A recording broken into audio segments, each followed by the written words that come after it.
We're back with some breaking legal news this morning. President Trump has moved to voluntarily withdraw his $10 billion lawsuit against the IRS.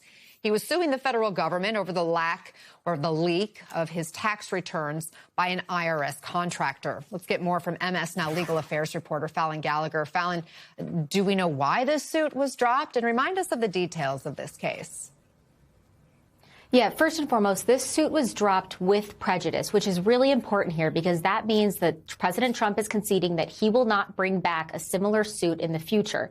Now, of course, he brought this case initially in January, alleging that an IRS employee improperly leaked his tax returns. Now, as far as the details of this voluntary dismissal, it's pretty light. We don't really know the context or circumstances why he decided to drop this suit. What we do know, though, is that it's going to strip the judge who was overseeing this case of any authority to decide on the actual validity of this case. Now, the timing here is really, really interesting because the president's move to dismiss this case comes as reports have been swirling that the Justice Department was working to reach some sort of a settlement of up to $1.7 billion to create a slush fund of sorts that would sort of help some of Trump's allies who he believes were wrongfully targeted by what he's calling the weaponization of the Biden Justice Department. So this money would have helped those people. We don't know who those people are.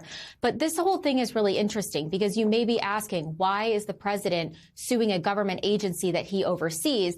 The judge had that same question, and she was kind of wondering, is there even actually a judicial controversy for me to oversee here when the president controls both of these agencies, both the Justice Department and the IRS?